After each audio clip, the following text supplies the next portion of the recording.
now watching Showbiz Now, your daily showbiz update. Ilang mga netizen nga ang kanya-kanya ng naging opinyon matapos ngang magbigay si OG Diaz ng kanyang reaksyon sa hindi pagsuporta ng dating sex bomb dancer na si Izzy Trazona. Matatandaan na nag-viral sa social media na ang anak nga ni Izzy ay isang drag queen at doon ay marami nga ang nagsabi na suportado ito ng sex bomb dancer. Pero ito ay pinabuulaanan ni Izzy Trazona matapos nitong sabihin na hindi niya sinusuportahan ang ginagawa ng anak. Well, nandito po ang buong artikulo ng balita.net.ph. Mula sa nasabing artikulo, narito po ang ibinahagi nila. Sumausaw at pinatutsadahan ni OG Diaz si Izzy Trazona kaugnay sa sinabi nito sa anak na drag queen na si Sofia o Andre Trazona. Noong una, tanggap mong bakla ang anak mo, ipinagmamalaki mo ngang dalaga na ang anak mo eh. Tapos ngayon may nagpaparealize lang sa'yo na parang kasalanan ng maging bakla, wini-wish mo na sana ay maging sa katotohanan ng anak mo. Yan pa ang saad ni OG Diaz sa kanyang Facebook nitong Miyerkules, Setyembre 13.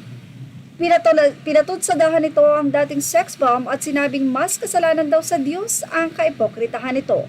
I think mas kasalanan sa Diyos yung kaipoktrahan mo. Tanggap mo o tinanggap mo nung una tapos ngayon babawiin mo.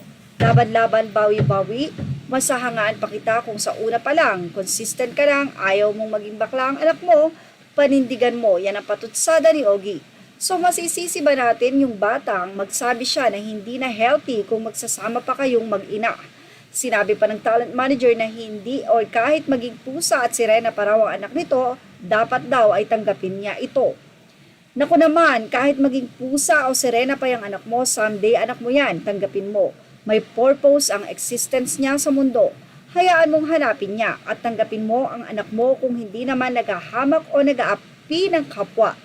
As long as hindi naman siya gumagawa ng illegal, hindi sakit ng lipunan habang happy naman siya sa kanyang mga ginagawa, payagan mo na. Anong gusto mo? Tunay na barako pero adik? Maging barakong amang someday ang anak mo pero irresponsableng anak lang ng anak? Maging barakong politiko yung anak mo pero kurap? Patutsada pa ng talent manager. Diyos ko, yung pangalan mo nga baklang bakla. Narinig ka ba sa amin? Matatandaan kamakailan lang ay naglabas ng mahabang mensahe si Izzy at sinabi nito na hindi niya sinusuportahan ang ginagawang ito ng kanyang anak. Anyway, ano ang masasay nyo sa pakikisawsaw ni OG Diaz? May karapatan ba siya na pagsabihan ito si Izzy bilang isang magulang? Well, tingnan natin kung ano ang naging update or opinion dito ng mga netizen. Alma ng mga netizen mula sa say na ito ni OG Diaz, I disagree with you on this, Ogie. Or I disagree with you on this one, Ogie. It is every right of a human being, more so a parent, to air her feelings about something with regards to their child. You are also a parent. Don't take that away from them, from us. It is our moral duty and responsibility to guide and their decision to heed or follow. Naman sa isang netizen, say niya sa say ni OG, tama lang ang ginawa ni Izzy or Izzy. Hindi ka dapat makialam dahil it's between mother and son. Yung anak mo ang intindihin mo.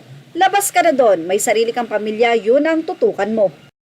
Ng isang netizen, nagsinungaling si Andre nang sinabi niya na favor ang mami niya sa pagdadrag queen niya para maiwasan ang bashing ng tao. Pero ang ending, hindi nakabuti ang ginawa niya kasi mas napasama ang mami niya. Sana sinabi na lang niya ang totoo na hindi favor si Izzy sa pagdadrag queen niya or si Izzy.